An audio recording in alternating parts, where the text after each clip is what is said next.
Social മീഡിയയിൽ trending ആയിട്ടുള്ള ഇഫ chicken ഇനി ആരെങ്കിലും ട്രൈ ചെയ്യാൻ ബാക്കിയുണ്ടോ? ഉണ്ടാക്കാത്തവരുണ്ടെന്നുണ്ടെങ്കിൽ എന്തായാലും ഉണ്ടാക്കി നോക്കട്ടോ. നല്ല ടേസ്റ്റാണ് കഴിക്കാൻ.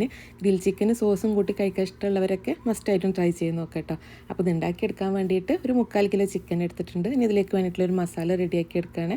അപ്പോൾ ഒരു ബൗളിലേക്ക് 1/4 ടീസ്പൂൺ മഞ്ഞൾപ്പൊടി, 2 ടേബിൾ സ്പൂൺ കാശ്മീരി മുളക് പൊടി, 1/2 ടീസ്പൂൺ ഗരം മസാലയും, 1/2 ടീസ്പൂൺ കുരുമുളക് പൊടിയും, 1 ടേബിൾ സ്പൂൺ ഇഞ്ചി വെളുത്തുള്ളി പേസ്റ്റ്, അധികം പുളിയില്ലാത്ത കട്ടത്തൈര് 2 ടേബിൾ സ്പൂൺ, 1 ടേബിൾ സ്പൂൺ നാരങ്ങാനീര്, പാകത്തിനുള്ള ഉപ്പും കൂടെ ഇട്ട് കൊടുത്തിട്ട് മസാല നന്നായിട്ടൊന്ന് മിക്സ് ചെയ്തെടുക്കുക. ഇതിൽ ചിക്കനും കൂടെ ഇട്ട് കൊടുത്തിട്ട് നന്നായിട്ട് മസാല മിക്സ് ചെയ്തിട്ട് ഈ ചിക്കൻ ഒന്ന് മസാല പിടിക്കാൻ വേണ്ടിയിട്ട് മാറ്റി വെക്കാം കേട്ടോ. ഞാനൊരു 6 മണിക്കൂർ വെക്കുന്നുണ്ട്. അതിന് ശേഷം അത് ഗ്രില്ല് ചെയ്തെടുക്കുന്നത്. പാനിലേക്ക് 1 ടേബിൾ സ്പൂൺ ഓയിൽ ഒഴിച്ചെടുത്തിട്ടുണ്ട്. ഒരു 2 പീസ് ബട്ടറും കൂടെ ഇട്ട് കൊടുത്തിട്ട് നന്നായിട്ടൊന്ന് മെൽറ്റ് ആയി കഴിഞ്ഞാൽ നമുക്ക് ഈ ചിക്കനും കൂടെ വെച്ച് കൊടുത്തിട്ട് ഒന്ന് അടച്ച് വെച്ചിട്ട് ഗ്രില്ല് ചെയ്തെടുക്കാം കേട്ടോ. അപ്പോൾ ചിക്കൻ്റെ ഉൾഭാഗം നന്നായിട്ട് കുക്കായി കിട്ടും. ഒരു ഭാഗം ഒന്ന് ഗ്രില്ലായി വന്നാൽ നമുക്കൊന്ന് മറിച്ചിട്ട് കൊടുക്കുക. ആ ഭാഗം കൂടെ ഒന്ന് അടച്ച് വെച്ചിട്ട് ഗ്രില്ല് ചെയ്തെടുക്കാം കേട്ടോ. അപ്പോൾ ഇത് റെഡിയാവുന്ന സമയം കൊണ്ട് ഇതിലേക്ക് വേണ്ടിയിട്ടുള്ള സോസും കൂടെ ഒന്ന് റെഡിയാക്കി എടുക്കുക.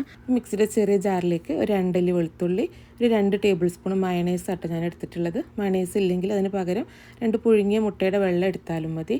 ഇതിലേക്ക് ഒരു 2.5 ടേബിൾ സ്പൂണ് ഫ്രഷ് ക്രീമും കൂടെ ഇട്ട് കൊടുക്കാം കേട്ടോ. ഇതിലേക്ക് ഒരു 2 സ്ലൈസ് ചീസ് സ്ലൈസും കൂടെ ഇട്ട് കൊടുത്തിട്ട് നന്നായിട്ട് അടിച്ചെടുത്താൽ നമ്മൾ ഇഫ ചിക്കൻ്റെ സോസ് റെഡി ആയിട്ടുണ്ട്.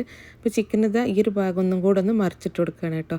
ചിക്കനൊക്കെ ഗ്രില്ലായി വന്നിട്ടുണ്ട്. ഇനി ഇതിൻ്റെ മുകളിൽ നമ്മൾ റെഡിയാക്കി വെച്ചിട്ടുള്ള സോസും കൂടെ ഒഴിച്ചു കൊടുത്തിട്ട് ഒന്നും കൂടെ ഒന്ന് അടച്ച് വെച്ചിട്ട് 1 മിനിറ്റും കൂടെ ഒന്ന് വേവിച്ചെടുത്താൽ നമ്മൾ അടിപൊളിയായിട്ടുള്ള ഇഫ ചിക്കൻ റെഡി ആയിട്ടുണ്ട്. നല്ല ടേസ്റ്റാണ് കഴിക്കാൻ വേണ്ടിയിട്ട്. ഗ്രിൽ ചിക്കനും സോസും ഇഷ്ടപ്പെടുന്നവർ മസ്റ്റായിട്ടും ട്രൈ ചെയ്ത് നോക്കാം കേട്ടോ.